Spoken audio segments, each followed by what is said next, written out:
మీద ముఖ్యమంత్రి గారు సమగ్రమైనటువంటి విచారణ జరిపించాలి.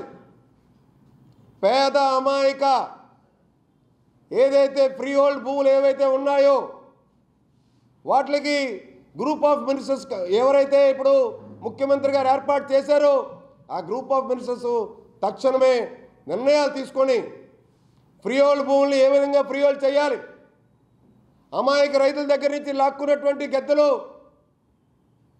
ఎవరైతే భూరాబందులు ఎవరైతే ఉన్నారో వాళ్ళని అరికట్టాలంటే రైతులకే భూమి చెందాలి, ఆ రైతులే అనుభవించాలంటే ఫ్రీ హోల్డ్ చేసిన తర్వాత కూడా ఏ విధంగా చేయాలనేటువంటి కొత్త సంస్కరణలు తీసుకురావాలి.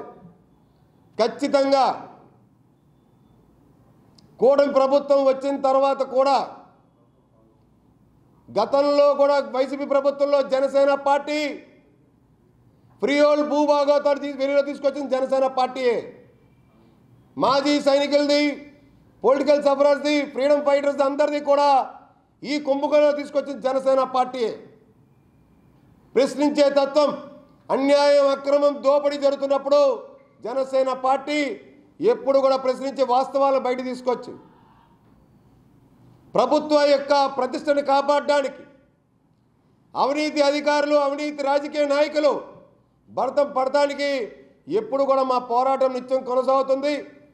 ఖచ్చితంగా ఇప్పటికైనా సరే పత్రికల్లో వచ్చిన కథనాలు కానీ, సాక్షాత్ నియోజకవర్గ ఎమ్మెల్యే గంటా శ్రీనివాసరావు గారు ప్రభుత్వానికి రాసినటువంటి లేఖ కానీ వీటిలన్నిటి మీద సమగ్రమైనటువంటి విచారణ జరిపించాలని చెప్పి కూడా మీ అందరి ద్వారాగా కోరుతా ఉన్నాను.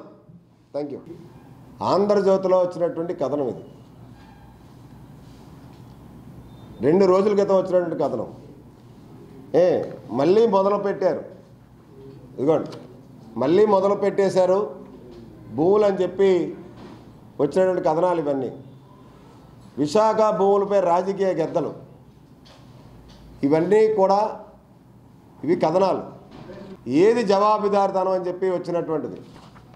వీటిని బేస్ చేసుకొని ఇదిగోండి ఎమ్మెల్యే గంటా శ్రీనివాసరావు గారు ముఖ్యమంత్రి గారికి, చీఫ్ సెక్రటరీ గారికి ప్రభుత్వం పరువు తీసేస్తున్నారు కొంతమంది, దీని మీద సమగ్ర విచారణ జరిపించమని చెప్పినటువంటి వ్యక్తులు. నా దగ్గర ఆధారాలతో అన్నీ ఉన్నాయి. సమయం వచ్చినప్పుడు ఆ ఐఏఎస్ అధికారుల పేర్లు కానీ, కూటమి ప్రజాప్రతినిధుల పేర్లు కానీ అన్నీ కూడా బయట పెడతాం. ప్రభుత్వం ముందర చిత్తశుద్ధితో వీటి మీద విచారణ జరిపించాలని మేము కోరుతా ఉన్నాం. ఇటువంటి మళ్ళీ పునరావృతం కాకూడదని మేము కోరుతా ఉన్నాం. సిసోడియా గారికి తెలియకుండా 14 మెమోలు ప్రభుత్వం తెచ్చి ఆయన పేషీ నుంచి, ఆయన ఓఎస్డీగా ఉన్నటువంటి మూర్తి అనేటువంటి వ్యక్తి సిసోడియా గారికి తెలియకుండా ఆయన డాంగిల్ నుంచి దొంగతనంగా జిల్లా కలెక్టర్ గారు పంపించినటువంటి మెమోలు ఇవి. విశాఖ జిల్లాలో 14 మెమోలు. ప్రస్తుతం విశాఖ జిల్లా, పాత విశాఖ జిల్లా కదా, ఓన్లీ కొత్త విశాఖ జిల్లా. ఇప్పుడు జిల్లా కలెక్టర్ గారు పంపించారు అక్కడి నుంచి, revenue secretary, principal chief revenue secretary గారు. అసలు ఆయనకు తెలియదు ఈ మెమోలు పంపించినట్టు. ఏదైతే సీఎంఓలో ఉన్నటువంటి ఒక కీలక ఐఏఎస్ అధికారి ఈ ఓఎస్డీ ద్వారాగా ఆ యొక్క స్పెషల్ చీఫ్ సెక్రటరీ రెవెన్యూని తప్పించాలి ఆ సీట్లోంచి, వీళ్ళు పనులకు అడ్డుదలుగుతున్నాడని చెప్పి తప్పించడంలో భాగంగా మొత్తం ఈ వ్యవహారాన్ని చేస్తే ఆఖరికి అప్పుడు తెలిసింది ఈ 14 మెమోలు వెంటనే నిలిపివేయండి అని చెప్పి ఆయన ఆదేశాలు జారీ చేయడం, అట్ ద సేమ్ టైం ఆ యొక్క ఓఎస్డీని తప్పించడం, ఇవన్నీ కూడా పేపర్లో కథనాలు వచ్చినాయి.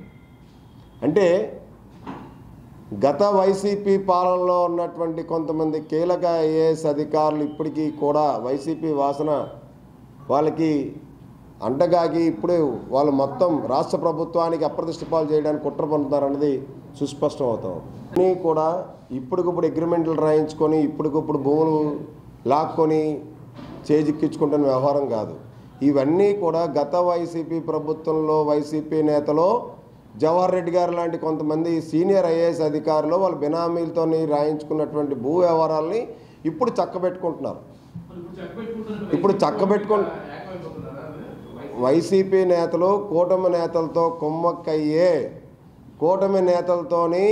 కుమ్మక్కయ్యి వీళ్ళ యొక్క సపోర్ట్ తీసుకొని ప్రభుత్వంలో ఉన్నటువంటి కొంతమంది కూటమి నాయకులతోని, ప్రభుత్వంలో ఉన్నటువంటి ఐఏఎస్ అధికారులు, కొంతమంది కీలక ఐఏఎస్ అధికారులతోని ఈ తతంగం అంతా నడిపించకుండా ఎలాగ భూములు 22 నుంచి తొలగించబడతాయి, భూములు డీపట్టాలు ఏవైతే ఉన్నాయో అవి ఫ్రీ హోల్డ్ చేశారో వైసీపీ ప్రభుత్వంలో, జగన్మోహన్ రెడ్డి ప్రభుత్వంలో జియో నెంబర్ 596 బేస్ చేసుకొని ఆ యొక్క 13 లక్షల ఎకరాలని వెరిఫై చేసి దాంట్లో ఎన్ని అడ్డగోలుగా ఇచ్చారో ఒక ప్రాథమిక నివేదిక కూడా ఇచ్చింది.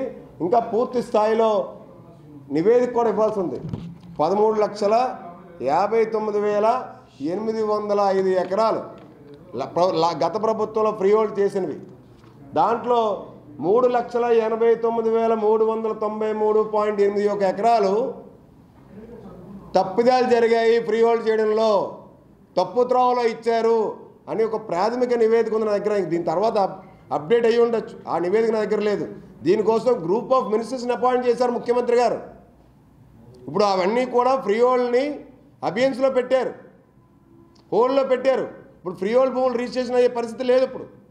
ఇప్పుడు అవ్వట్లేదు కాబట్టి మాజీ సిఎస్ జవహర్ రెడ్డి లాంటి సీనియర్ ఐఏఎస్ అధికారి ఎవరైతే రిటైర్ అయిపోయారో ఆయన ఏవైతే అగ్రిమెంట్లు చేయించుకున్నారో ఆ భూముల్ని ప్రస్తుతం సీఎంఓలో ఉన్నటువంటి ఒక కీలక ఐఏఎస్ అధికారి ఆయన ద్వారాగా విఎంఆర్డీఏ కమిషనర్ అయినటువంటి విశ్వనాథం గారికి ల్యాండ్ పూలింగ్ చేయండి సౌభాగ్యపురంలో అని చెప్పి ఆదేశాలు ఇచ్చి ఒత్తిళ్లు తీసుకొస్తున్నారు. ఇప్పుడు 100 ఎకరాలు ల్యాండ్ పూలింగ్ చేయాలని, అయినా కానీ నీతికి నిజాయితీకి కట్టుబడి ఉన్నటువంటి మన జిల్లా కలెక్టరు హరీంద్ర ప్రసాద్ గారు ఆ ప్రతిపాదనను కానీ, నీతికి నిజాయితీకి కట్టుబడి ఉన్నటువంటి విశ్వనాథం గారు విఎంఆర్డీఏ కమిషనర్ అటువంటి ప్రక్రియకు కానీ ఎక్కడ కూడా తావు ఇవ్వలేదు. ఇప్పటికీ కూడా ఆ ప్రయత్నాలు జరుగుతున్నది పేపర్లో కథనాలు వస్తున్నాయి.